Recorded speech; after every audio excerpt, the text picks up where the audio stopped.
അല്ലാഹുവിന്റെ സുഖലോക സ്വർഗം ശവ്വാൽ മാസത്തിൽ അലങ്കരിക്കുകയാണ്. അലങ്കരിച്ച് ലൈറ്റ് വിതാനിച്ച് സ്വർഗത്തിനെ എങ്ങനെ ഭംഗിയാക്കാൻ കഴിയുമോ ആ തലത്തിലേക്ക് സ്വർഗത്തെ ഭംഗിയാക്കി കൊണ്ടിരിക്കുകയാണ്. ശവ്വാലിൽ തുടങ്ങി ശഅബാൻ മാസത്തിന്റെ അവസാനത്തെ ദിനം വരെ സ്വർഗം അലങ്കരിച്ചു കൊണ്ടിരിക്കുകയാണ്. ആ സമയത്ത് മലക്കുകൾ ചോദിക്കുകയാണ്, അല്ലാഹുവേ, ഈ സ്വർഗം എന്തിനാണ് ഇങ്ങനെ 11 മാസം അലങ്കരിക്കുന്നത്? ആ സമയത്ത് അല്ലാഹു റബ്ബുൽ ഇസ്സത്ത് മലക്കുകളോട് പറയുകയാണ്, എന്റെ സൃഷ്ടിജാലങ്ങളിൽ നോമ്പനുഷ്ഠിക്കുന്ന ഒരു വിഭാഗം ആളുകളുണ്ട്. അവർക്ക് വേണ്ടി ഞാൻ തയ്യാർ ചെയ്യുകയാണ്. മുത്തുമിനീങ്ങളെ, വിശുദ്ധമായ റമളാൻ നമ്മുടെ പടിവാതിക്കൽ വന്ന് നിൽക്കുമ്പോ റമളാനിൽ നോമ്പനുഷ്ഠിച്ചവർക്കുള്ള സ്വർഗം തയ്യാർ ചെയ്തുകൊണ്ടിരിക്കുകയാണ്. ആ റമളാൻ നമ്മുടെ മുന്നിലേക്ക് ദിവസങ്ങൾ, മണിക്കൂറുകൾ കഴിയുമ്പോ പ്രവേശിക്കുകയാണ്. പുന്നാര മുത്തുനബി സല്ലല്ലാഹു അലൈഹി വസല്ലമ തങ്ങൾ പറഞ്ഞില്ലേ, എന്റെ ഉമ്മത്തെങ്ങാനും ഈ റമളാനിന്റെ മഹത്വം അറിഞ്ഞിരുന്നെങ്കിൽ മുഴുവനും റമളാനാകാൻ ആഗ്രഹിക്കുമായിരുന്നു. പുന്നാര മുത്തുനബി സല്ലല്ലാഹു അലൈഹി വസല്ലമ തങ്ങൾ എന്തിനു വേണ്ടിയാണ്? യാ അയ്യുഹല്ലദീന ആമനൂ കുതിബ അലൈക്കുമുസ് സിയാം കമാ കുതിബ അലല്ലദീന മിൻ ഖബ്ലികും. വിശുദ്ധമായ ഖുർആൻ നമ്മോട് പറയുകയാണ്, നിങ്ങളുടെ മുൻഗാമികളായ പ്രവാചകന്മാർ, അമ്പിയാക്കൾക്ക് നോമ്പ് നിർബന്ധമാക്കപ്പെട്ടതുപോലെ, സമൂഹങ്ങൾക്ക് നോമ്പ് നിർബന്ധമാക്കപ്പെട്ടതുപോലെ നിങ്ങൾക്കും നോമ്പ് നിർബന്ധമാക്കപ്പെട്ടു. എന്തിനു വേണ്ടിയാണ്? ലഅല്ലക്കും തത്തഖൂൻ. ഓരോ റമളാനുകളും നമ്മുടെ ജീവിതത്തിൽ വന്നങ്ങ് വിട പറയുമ്പോ, ഓരോ ആയുസ്സും നമ്മിൽ നിന്ന് വിട്ടുപിരിയുമ്പോ ഒരു മനുഷ്യന്റെ ജീവിതത്തിൽ മാറ്റം വേണം. അവൻ തഖ്വയുള്ളവനായി മാറാൻ വേണ്ടിയാണ്. അവന്റെ ജീവിതത്തിൽ പടച്ച റബ്ബിനെ ഓർക്കുന്ന സിട്ടിയായി, പടച്ച റബ്ബിനെ സ്മരിക്കുന്ന കൽബുകളായി, പുന്നാര കരളിന്റെ കാതലായ ഹബീബായ നബി മുഹമ്മദുർ റസൂലുള്ളാഹ് ഉറക്ക സ്വലാത്തിൽ ഹബീബ് നബി മുഹമ്മദ് മുസ്തഫ സല്ലല്ലാഹു അലൈഹി വസല്ലമ തങ്ങളെ സ്നേഹിക്കുന്ന, അങ്ങേയറ്റം പ്രിയം വെക്കുന്ന കൽബിന്റെ ഉടമകളായി ഞാനും നിങ്ങളും മാറാൻ വേണ്ടിയാണ്.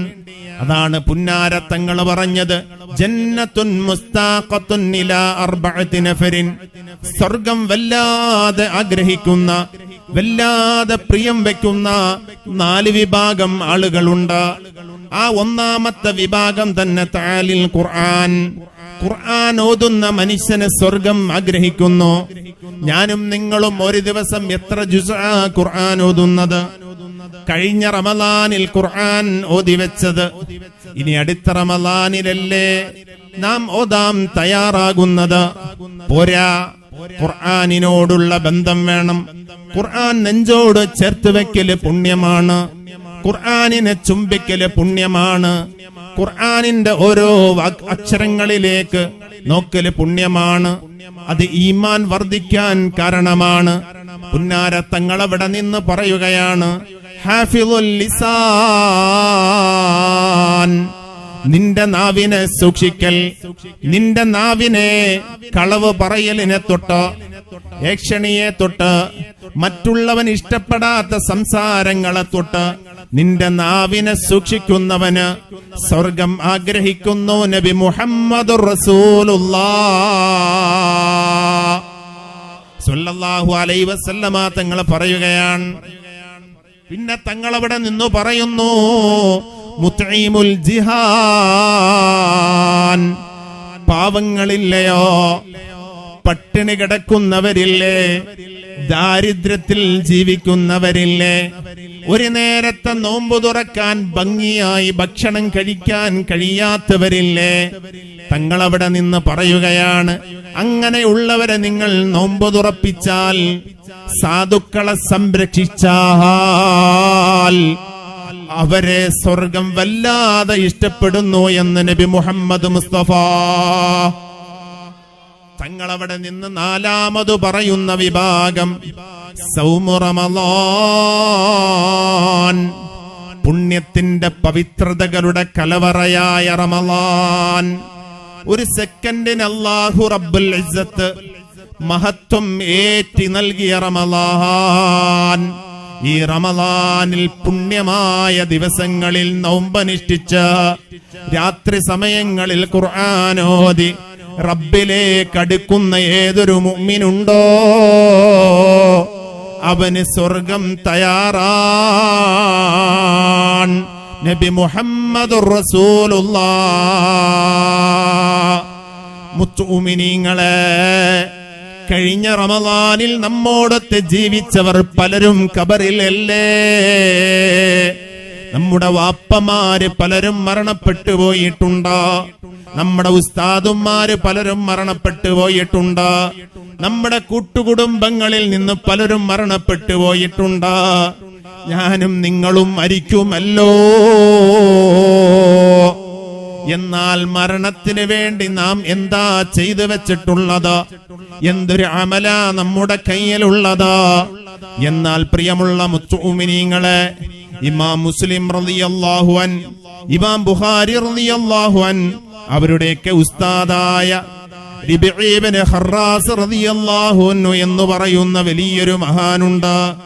ജീവിതത്തിൽ ഒരിക്കൽ പോലും ചിരിക്കാറില്ല. തന്റെ ശിഷ്യന്മാർ ഒരിക്കലും ചിരിക്കുന്നത് കണ്ടിട്ടില്ല. മുത്തുമിനീങ്ങളെ, ഞാനും നിങ്ങളും നമ്മുടെ ജീവിതത്തിൽ എത്ര സമയമാ ചിരിക്കുന്നത്? ചിരിക്കാൻ വേണ്ടി കോമഡി കാണുന്നവരില്ലേ? ഖബർ ഓർമ്മ വന്നാൽ, മരണം ഓർമ്മ വന്നാൽ, ഹിസാബ് ഓർമ്മ വന്നാൽ ഒരു മനുഷ്യന് ചിരിക്കാൻ കഴിയുമോ? റിബഈ ഇബ്നു ഖറാസ് റളിയല്ലാഹു അൻഹു വഫാത്തായി. തന്റെ ശിഷ്യന്മാര് മയ്യത്ത് കുളിപ്പിച്ചു. മയ്യത്ത് കുളിപ്പിച്ചു കഴിഞ്ഞപ്പോ അവിടെ നിന്ന് ആ മയ്യത്ത് വിളിച്ചു പറയുകയാണ്, ഖദ്ദിമൂനി ഖദ്ദിമൂനി, എന്നെ ഒന്ന് വേഗം കൊണ്ടുപോകുമോ? എന്നെ ഖബറിലേക്കൊന്ന് വേഗം യാത്രയാക്കുമോ? അവിടെ നിന്ന് പറയുന്നു, റസൂലുള്ളാഹി അൻതളിർനി ഫീ ഖബരി, എന്റെ സ്നേഹത്തിന്റെ നിദാനമായ, എന്റെ കരളിന്റെ കാതലായ, ജീവന്റെ തുടിപ്പായ പുന്നാര മുത്തുനബി സല്ലല്ലാഹു അലൈഹി വസല്ലമ തങ്ങള് എന്നെ കാത്ത് ഖബറിൽ നിൽക്കുന്നുണ്ടേ. മുത്തുമിനീങ്ങളെ, ഖബറടക്കിയ മഹത്തുക്കൾ അവിടെ നിന്ന് രേഖപ്പെടുത്തുന്നു, മിസ്കിന്റെ സുഗന്ധം ആ ഖബറിൽ നിന്നടിച്ച് വീശുന്നുണ്ടേ. ഞാനും നിങ്ങളും മരിക്കൂലേ? നമ്മളും മരിച്ച് ഖബറിലേക്ക് ചെല്ലേണ്ടവരല്ലേ? നമ്മുടെ ഖബറിൽ ആരാ വരേണ്ടത്? നമ്മുടെ ഖബറിലേക്ക് ആരാ നമ്മെ സ്നേഹിക്കേണ്ടത്? ആരെ നാം മഹബത്ത് വെക്കേണ്ടത്? ഹബീബായ നബി മുഹമ്മദുർ റസൂലുള്ളാഹ് സല്ലല്ലാഹു അലൈഹി വസല്ലമ തങ്ങളെ മഹബത്ത് വെക്കുന്ന ഖൽബ്, തങ്ങളെ ഹുബ്ബ് വെക്കുന്ന ഖൽബ്, ആ ഖൽബ് ഒരിക്കലും മോശമാകൂല, നരകത്തിൽ പ്രവേശിക്കുകയില്ല.